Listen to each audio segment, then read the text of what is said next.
Hi guys, welcome back. तो आइए हम लोग देखते हैं कि AWS पे अब आगे हमें और क्या स्टेप्स लेने हैं। तो कल तक हम लोगों ने देखा था कि हमने एक अकाउंट बना लिया था और हम अपने डैशबोर्ड पे आ गए थे। ये AWS का डैशबोर्ड है और यहाँ पे हमें EC2 का एक सर्विस दिख रही है। इसके पहले मैं भी आपको इन सारी चीज़ों को बताता हूँ। एक मेजर चीज़ आप ध्यान रखिएगा, यहाँ पे आपका सिडनी लगा हुआ है ना। इस पे अगर हम क्लिक करें तो बहुत सारी एरियाज के नाम आ रहे हैं। तो ये क्या है, ये एक्चुअली में है कि आप जो सर्वर बनाने जा रहे हैं वो किस जगह पे बनेगा, इस चीज के लिए ये सेटिंग्स हैं।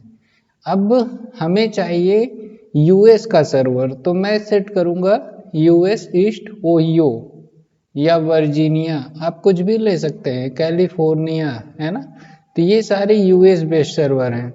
और अभी ये जो हमारा सिडनी लगा है ये एशिया के लिए है। एशिया में और भी सर्वर हैं। एशिया में देखिए मुंबई का भी सर्वर है। तो आप किस जगह अपनी वेबसाइट या आपका ट्रैफिक कहाँ ज़्यादा आ सकता है, उस हिसाब से आपको इस चीज़ को सिलेक्शन करना है। चूंकि हम लोगों ने अकाउंट इंडिया का बनाया है तो इन्होंने सिडनी का बाय डिफ़ॉल्ट लगा के दिया है। हो सकता है आप में कुछ और सिलेक्टेड हो, ये ज़रूरी नहीं है कि हमारे पे सिडनी दिख रहा है तो आप में भी दिख रहा होगा। बट अब ये डिपेंड करता है कि आप किस जगह काम करना चाह रहे हैं, तो उसके हिसाब से आप इसको चेंज कर सकते हैं। मैं फ़िलहाल ओहियो पे बनाऊंगा, तो मैं यहाँ पे ओहियो सेलेक्ट कर ले रहा हूँ। देखिए अब यहाँ पे ओहियो आ गया और अब फिर सब कुछ सेम है, बस मैंने ये जोन चेंज किया है ना।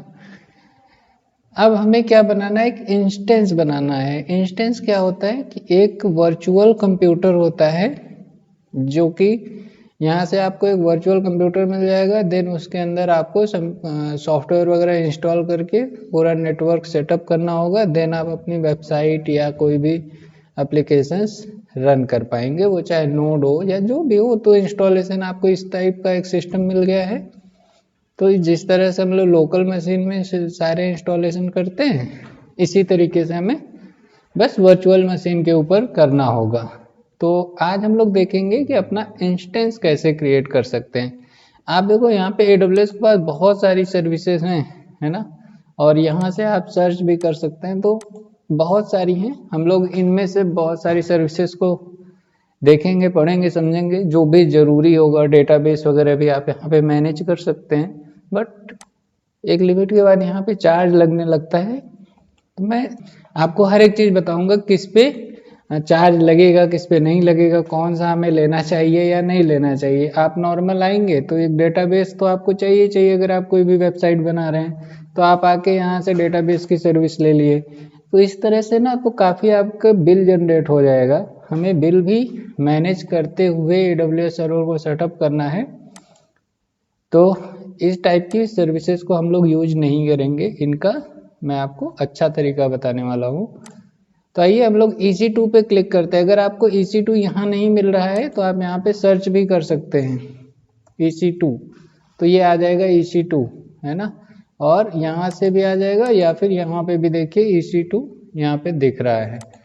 आप कहीं से भी आके EC2 पे क्लिक करें तो EC2 का डैशबोर्ड मिल जाएगा आपको।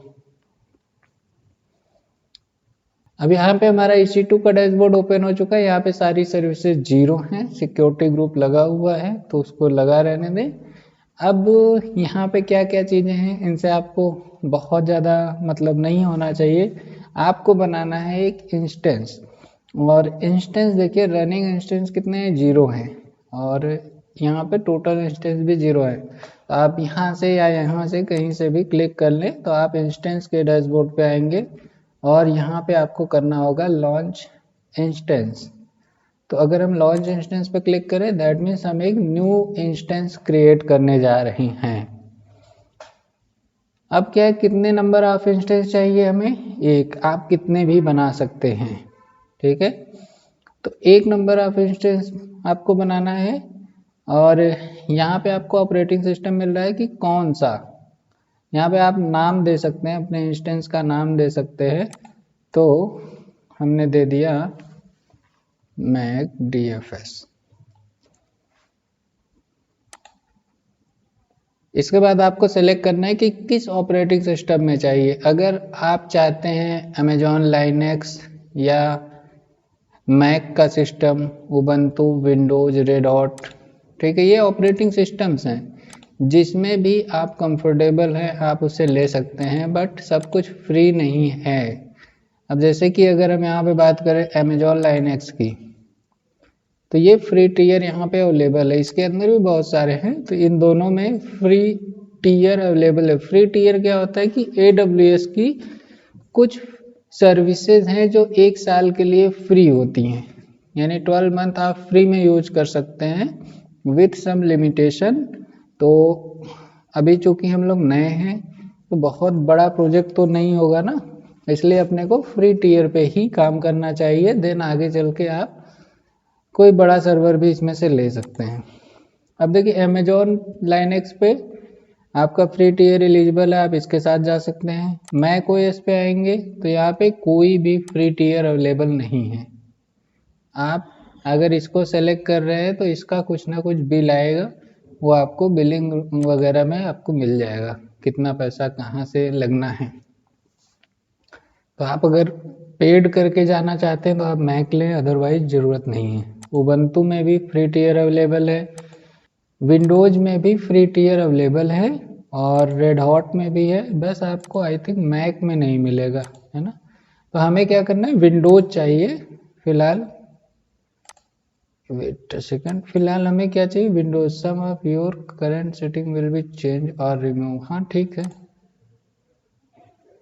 तो विंडोज हमें चाहिए। विंडोज में भी 2-3 ऑपरेटिंग सिस्टम फ्री हैं, बहुत सारे फ्री हैं। तो मैं करंट जो चल रहा है माइक्रोसॉफ्ट विंडोज सर्वर 2022 को ही सेलेक्ट रहने देता हूँ। आप और के भी साथ जा सकते हैं, ये बेस मॉडल है, हमने इसे सेलेक्ट कर लिया। अब इसके बाद देखिए क्या होता है कि हाँ, ये होता है इंस्टेंस टाइप। किस टाइप का इंस्टेंस आप चाहते हैं, मैं आपको ये भी ओपन करके दिखाता हूँ। देखिए इसमें टाइप नैनो होता है, टाइप माइक्रो होता है, टाइप स्मॉल होता है, यानी कि टाइप 2 है ना, ये type 2, type 2 medium, type 2 large, extra large.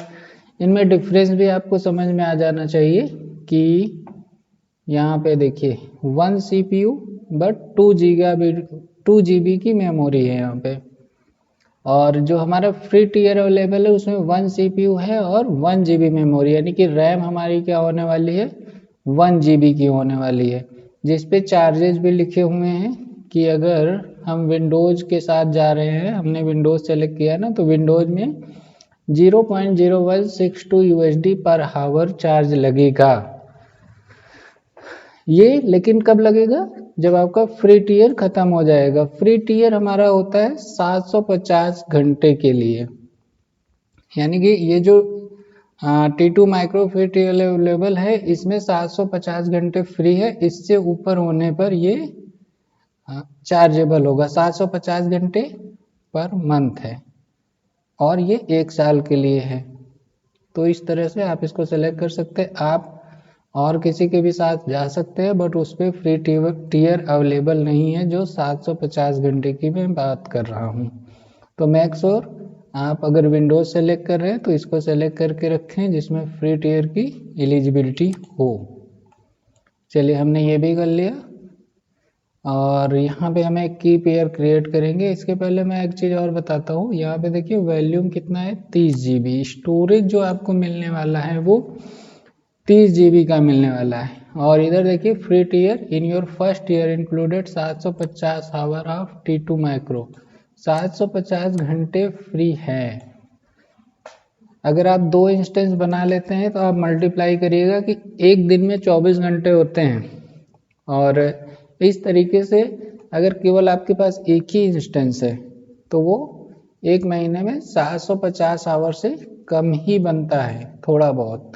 तो आपका ये ओवर नहीं होगा। अगर आपने 2 इंस्टेंस बना लिए तो दोनों के अलग अलग काउंट होंगे हावर्स, यानी कि एक इंस्टेंस अगर 1 आवर के लिए 1 काउंट हो रहा है तो 2 इंस्टेंस एक ही आवर के लिए 2 काउंट होंगे, तो जस्ट डबल हो जाएगा। 24 और मल्टीप्लाई 2 कर लीजिए तो एक दिन में 48 आवर का आपका टाइमिंग कैलकुलेट होने लगेगा। तो आप कभी भी ना AWS में यहाँ बना सकते हैं कितने भी इंस्टेंस, आप 2 बना लो 10 बना लो कोई फ़र्क नहीं पड़ता है, बट आपको जो फ्री मिलने वाला है एक AWS अकाउंट पे वो 750 घंटे ही मिलने वाला है। तो मेरा रिकमेंडेशन होगा कि आप कभी भी 2 इंस्टेंस ना बनाएं, टेस्टिंग के लिए बना सकते हैं क्योंकि थोड़ा 10 20 50 घंटे मिलता है एक्स्ट्रा, तो आप कर सकते हैं टेस्टिंग पर्पज से, बट कंटिन्यू नहीं कर सकते, अदरवाइज आपका बिल आ जाएगा। जबकि हम आपको बताने वाले हैं कि फ्री में कैसे सर्वर को रन करना है। तो फ्री में आप एक इंस्टेंस बनाएंगे तो आपका कोई भी बिल जनरेट नहीं होगा, ठीक है। बाकी चीज़ें नॉर्मल हैं। 30 GB स्टोरेज मिलता है, ये भी आप बढ़ा सकते हैं, बट बढ़ाएंगे तो ये भी चार्जेबल हो जाएगा, उसका भी चार्ज कैलकुलेशन होगा। देखिए स्टोरेज वैल्यू आप यहाँ से बढ़ा सकते हैं, एक अकाउंट पे 30 GB मिलेगा GP2 टाइप का, GP2 टाइप का SSD स्टोरेज रहेगा। तो आपको जो कंप्यूटर मिलने वाला है उसमें 30 GB SSD रहेगा। तो 30 GB में आपका अच्छे से काम हो जाएगा क्योंकि प्रोजेक्ट ही चलाना है, बहुत सारी चीज़ें वहाँ पे रखनी नहीं है, छोटी छोटी फाइलें होती हैं। हाँ, अगर आप वर्डप्रेस वगैरह बनाने की सोच रहे हैं तो थोड़ा आपको डिफ़िकल्ट हो सकता है कि वर्डप्रेस वगैरह में आगे चल के फाइलें हैवी हो जाती हैं, तो आपको फिर तो ये स्टोरेज बढ़ाना ही पड़ेगा और इसके फिर कुछ बिल भी आएंगे। बट नॉर्मली अगर आप प्रोजेक्ट बना रहे हैं छोटी फाइलें, प्रोजेक्ट कितना भी बड़ा हो जाए, लेकिन अगर कोई वेबसाइट है या सर्वर है तो वो 30 GB में इजीली रन कर जाएगा, आपको कोई भी प्रॉब्लम आने वाली नहीं है। तो बस इतना ही है। और यहाँ पे हमें एक की पेयर का ऑप्शन था ना, वो तो बनाना ही पड़ेगा। कहाँ गया ये है। तो अभी हमारे पास कोई भी की पेयर नहीं है, तो आपको एक क्रिएट करना है न्यू की पेयर। की पेयर का नाम दे देते हैं और इसको नाम देते हैं मैक DFS ही दे देते हैं। इसको सेलेक्ट रहने दे, .pem फाइल जनरेट होगी तो इसको हो जाने दें और यहाँ से क्रिएट की पेयर पे क्लिक करें।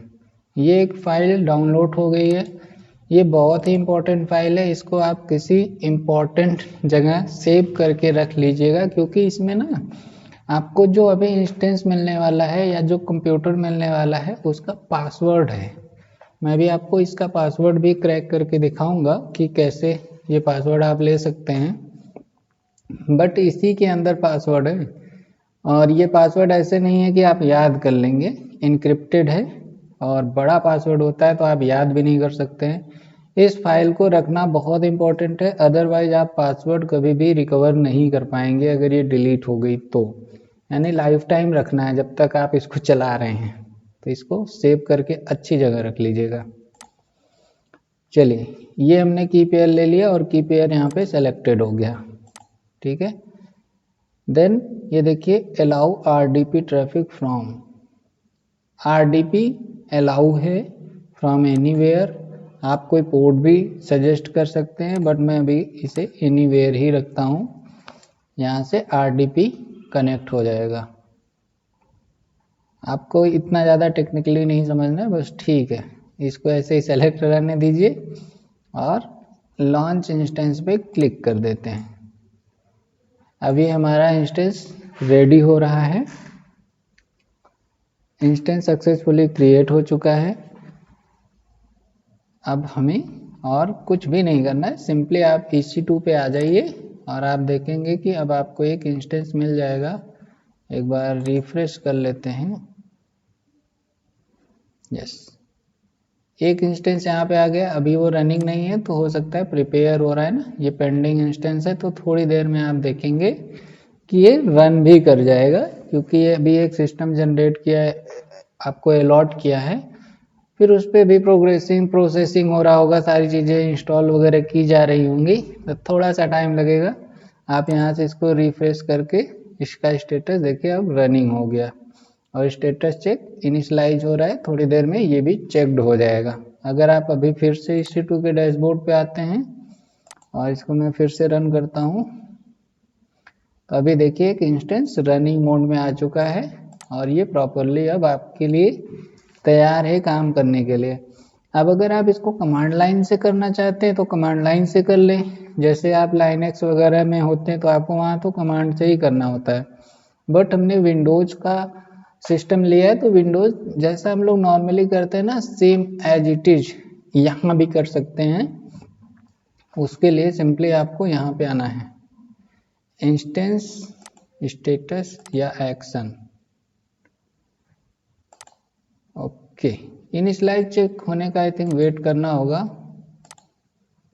फिर हमें यहाँ पे ये जो कनेक्ट का ऑप्शन है ना, ये एक्टिवेट हो जाएगा, और ये भी ऑप्शन यहाँ से एक्टिवेट हो जाएगा थोड़ी देर में। देन हम लोग इसको कनेक्ट कर पाएंगे, तो वेट कर लेते हैं। चलिए ये देखिए हमारा अभी स्टेटस भी चेक हो गया है और इसको आपको पहले सेलेक्ट करना पड़ेगा। हम लोग यहाँ मिस्टेक कर रहे थे कि इसे सेलेक्ट भी नहीं कर रहे थे, अदरवाइज आपको ये ऑप्शन एक्टिवेट हो जाता। देखिए अगर सेलेक्ट नहीं है तो ये एक्टिवेट नहीं होगा। और ये सारे स्टेटस भी चेक हो गए हैं, तो हमने वेट किया तो ये सारी भी प्रोग्रेस हो चुकी हैं। और जस्ट आपको इसे सेलेक्ट करना है। सेलेक्ट करने के बाद आपको यहाँ पे कुछ आईपी वगैरह की डिटेल मिल जाती हैं। इन सब चीज़ों को मैं आपको नेक्स्ट लेक्चर में बताऊंगा कि इनका क्या क्या मीनिंग है, इनको कैसे समझना है। तो थोड़ा सा डीप होगा बट मैं समझा दूंगा, ज़रूरी है। अगर आप यहाँ पे AWS पे वर्क कर रहे हैं तो इन सब चीज़ों को भी समझना होता है, बट इसको मैं नेक्स्ट में करूँगा। आज मैं आपको इस इंस्टेंस को कनेक्ट करके दिखाता हूँ। तो कनेक्ट करने के लिए सिंपली आप कनेक्ट पे क्लिक करें और यहाँ पे RDP पे आ जाएं। RDP पे आए तो यहाँ पे आपको डाउनलोड रिमोट डेस्कटॉप फाइल का ऑप्शन मिल जाता है, आप इसको डाउनलोड कर लें। अब आपको एक RDP फाइल भी मिल गई है। ये देखिए हमारी RDP फाइल हो गई और ये PEM फाइल हो गई, .pem फाइल। अब आपको चाहिए पासवर्ड। RDP को कनेक्ट करने के लिए चाहिए होता है पासवर्ड। तो यहाँ पे एक ऑप्शन है गेट पासवर्ड का। गेट पासवर्ड कैसे मिलेगा? गेट पासवर्ड पे क्लिक किए तो अब ये पूछ रहे हैं अपलोड योर प्राइवेट की फाइल। कौन सी फाइल? जो पहले मैंने बोली थी डाउनलोड किया है, तो उसको सेव करके अच्छी जगह रख लीजिएगा। तो उसको यहाँ पे अपलोड करते हैं। ये है, ये कुछ आया। अब बोल रहा है कि डिक्रिप्ट पासवर्ड। जैसे आप डिक्रिप्ट पासवर्ड पे करेंगे तो आपको यहाँ पे पासवर्ड मिल जाएगा। अब आप इससे कनेक्ट कर सकते हैं अपने सिस्टम को। तो आई होप यहाँ तक आपको समझ में आ गया होगा। अब सिंपली ये हमारा इंस्टेंस मिल गया है जो रनिंग भी है, एक वर्चुअल कंप्यूटर है। आइए मैं आपको इसको कनेक्ट करके भी दिखाता हूँ। यहाँ पे डाउनलोड पे ये जो मैकडेफेस की RDP फाइल मिली है, इस पर सिंपली डबल क्लिक कर देना है। ये कुछ पूछ रहा है तो मैं इसे कनेक्ट के लिए अलाउ करता हूँ। ये मुझसे पासवर्ड पूछा, तो जो पासवर्ड मुझे वहाँ पे डिक्रिप्ट करने पे मिला था वो मैंने डाल दिया और रिमेम्बर करके ओके पे क्लिक कर दिया। तो यस अलाउ कर दीजिए। अभी आप अपने AWS वाले कंप्यूटर से कनेक्ट हो जाएंगे बहुत ही ईजिली। ये देखिए हमारा सिस्टम ओपन हो रहा है और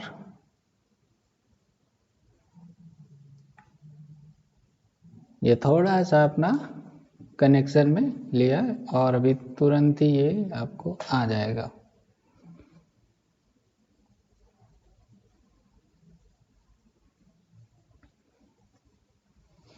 देखिए ये प्रॉपर अब हमारा कंप्यूटर बन के आ गया है जैसा नॉर्मल विंडोज होता है।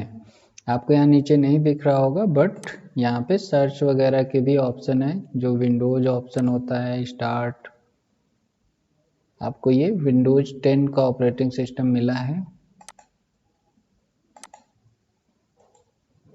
देखिए अब नॉर्मल इसे चला सकते हैं, अब जैसा कि आप अपना लोकल कंप्यूटर चलाते हैं। ये नेटवर्क आ गया, हमने यस कर दिया और एकदम फ्रेश कंप्यूटर है। कुछ चीज़ें अभी इस पे सेटअप हो रही हैं इसलिए थोड़ा सा स्लो है। ये देखिए अब ये प्रॉपर हो चुका है। अभी अगर मैं विंडोज पे क्लिक करूं तो ये जो इस तरह से हमारा नॉर्मल विंडोज खुलता है उस तरीके से आपको यहाँ पे ऑप्शन मिल गया। और नीचे आपको आपको विजिबल नहीं होगा बॉटम बार, बट यहाँ पे है। मैं इसे अनपिन कर दे रहा हूँ। ये था आपका जो ब्राउज़र होता है ना माइक्रोसॉफ्ट का, वो है, और ये फोल्डर के लिए है। आप यहाँ से क्लिक करके फोल्डर बना सकते हैं, या फिर मतलब कि अपनी ड्राइव के लिए। आप यहाँ पे ड्राइव नहीं है तो आप यहाँ पे राइट क्लिक करें, प्रॉपर्टीज पे आए, पर्सनलाइज पे,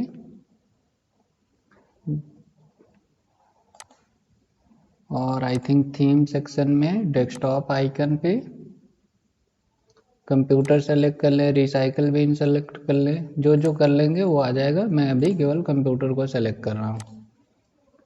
तो आपको देखिए यहाँ पे कंप्यूटर भी आ गया। मैं इन दोनों को डिलीट कर देता हूँ, ये इनके कुछ इनबिल्ट सॉफ्टवेयर होते हैं EC2 AWS के। सिंपली मुझे कुछ नहीं चाहिए, बस इतना ही चाहिए था। और ये हमारा प्रॉपर कंप्यूटर रेडी है।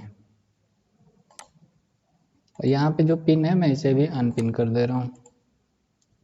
तो एकदम फ्रेश आपको कंप्यूटर मिल गया है। आप देखिए, आप नॉर्मल जैसे चलाते हैं ना, ये AWS का है, ये लोकल नहीं है।